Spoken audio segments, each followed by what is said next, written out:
Hello my dear health seekers, Inga from Health Origins here.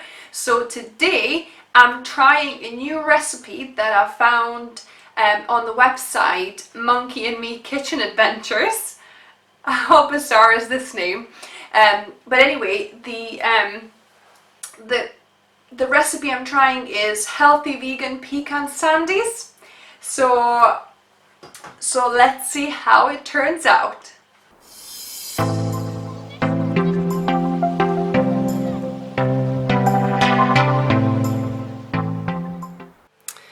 So here we have all the ingredients. So I've got some dry ingredients here and some wet ingredients. Actually, this is our dry one as well. So we need 1 cup of almond flour.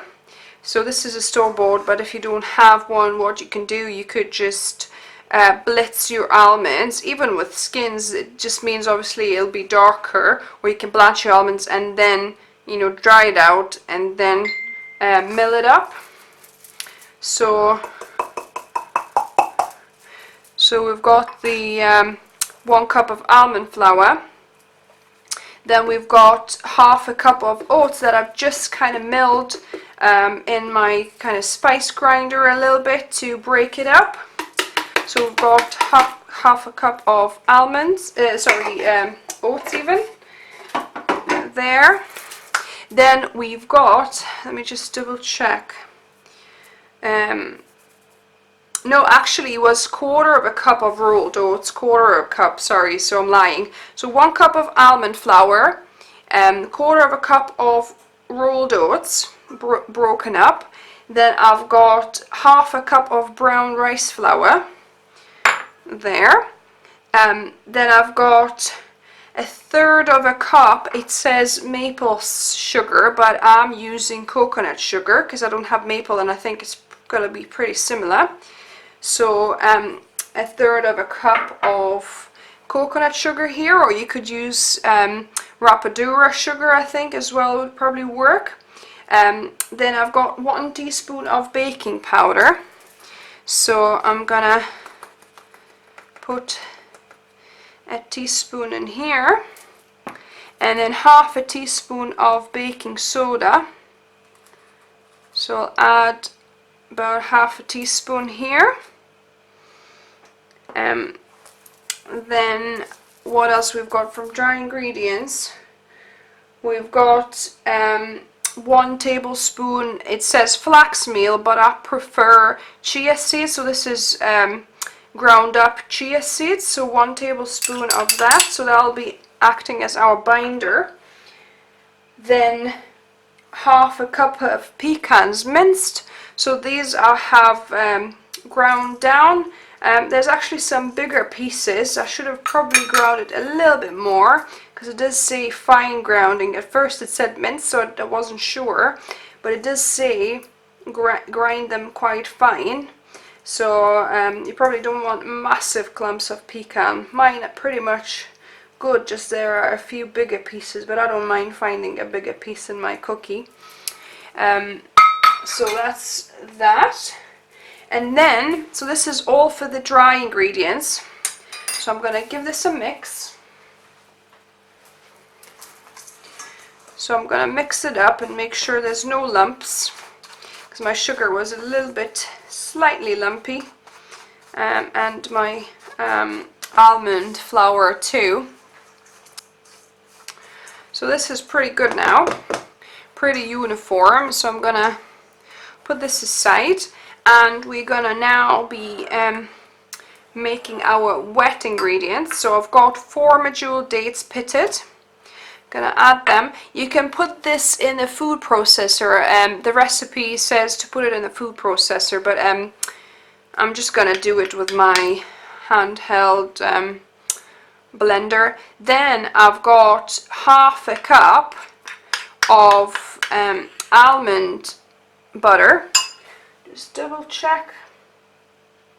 Sorry, no, 1/3 cup plus 1 tablespoon, 1/3 cup, so not quite half a cup, but nearly. Oh, and I forgot to add some salt, so about 1/4 teaspoon of salt to add to this. This is sea salt I'm using. So just to bring out the sweetness in your recipe, salt works well. So salt mixed in. So continue with my wet ingredients. I've got 1/4 cup of soy milk, just any unsweetened plant milk would work. And then I've got 1 teaspoon of vanilla essence. This one happens to be with kind of with a sweetener a bit, but normally I have the one alcohol based. And that is it, guys. So now what I'm gonna do, I'm gonna just use my stick blender and blend this up.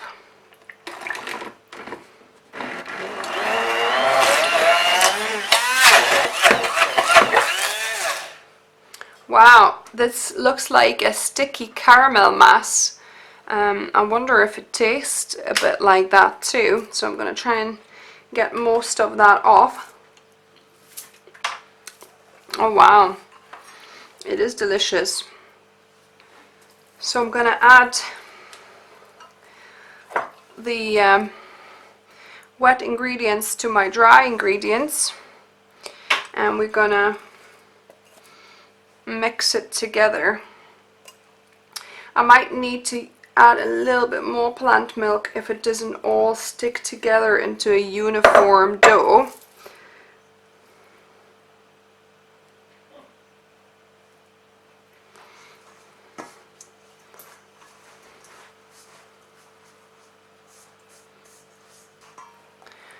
So now I kind of mixed it up a little bit. I'm gonna get in there with my hand and see if I can get it to form a ball. Probably not a good idea to do it with my bracelets on. Yeah, I think it's sticking together quite nicely. I think it'll be one uniform dough in a minute. So I think I've got the balance of ingredients just right. If it's too crumbly for you still, then add like 1/2 teaspoon of plant milk at a time and see until it's, you know, starts sticking together into one uniform dough like this. So let's get it into one piece.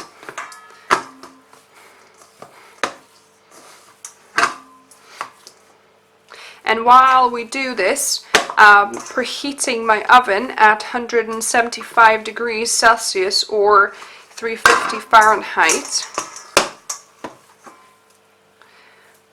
So yeah, so this is quite good now. So what we need to do, I'll need to wash my hands, and then I'll start rolling these balls of cookie dough and putting on our cooking sheet, and then pressing them down slightly to form cookies. So now I've got my baking tray with a silicone baking sheet, or you could use parchment paper, and I take about a golf ball size portion of the dough and roll it into a ball. So we'll probably get like 3 in one row here. So I'll roll all of them. So I've got all of my cookies rolled out, and I'm going to be using the bottom of this glass to just press them into cookie shapes. They are sticking slightly to it. Once it gets maybe greasier, it'll be better. There we go, just press them into about 1/2 centimeter thickness of cookies. So my cookies are all pressed and ready. As you can see, I had like 4 overflow cookies. So that's it. So now I'm gonna put them in the oven for about 12 to 15 minutes. The recipe says 12, but somehow I haven't you know, an inclination to think that it might need 15 minutes because it's only 175 degrees Celsius, but we'll see. So there we have the cookies. They've been in for 12 minutes and I can see they kind of slightly brown, so I think they're properly done. I mean, one of them is even a little bit probably too brown, but I think these ones are perfect. So I've just took them out. I'm gonna let them cool in the tin here for 5 minutes, and then I'm gonna transfer them over to a cooling rack without any, you know, mat or paper, just to cool down completely. And then we're gonna taste test them. And I've got a taste tester for you guys. He gets all the best jobs, right? My taste buds are being put on the line once again. Right, so anyone? Anyone. Which one's the biggest? This one. It smells really good. Oh, the kitchen was smelling really delicious before.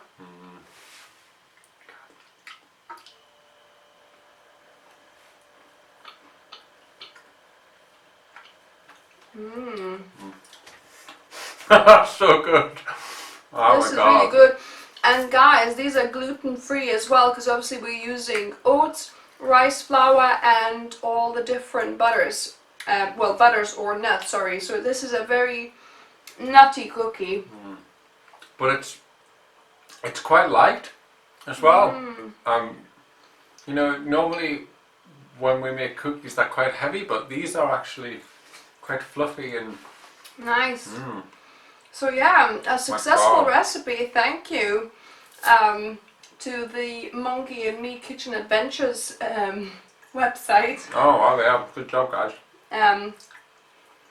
So yeah, if you try these, let me know what you thought. Try them. Try them, trust me. Yeah, these are delicious, guys. I've got my mint tea ready here, and we're gonna be indulging in a few of these. I don't mind if I do. So yeah, so if you like this video, give us a thumbs up. Subscribe if you're new here, and welcome. Where I'm doing all sorts of different recipes. You know, inventing my own. I'm trialing different ones from either Forks Over Knives cookbook, or different recipes that I, you know, happen to like. So you'll get a bit of variety here. And remember guys, food is fuel, so be mindful of what you put in your body. Until next time guys. Bye guys.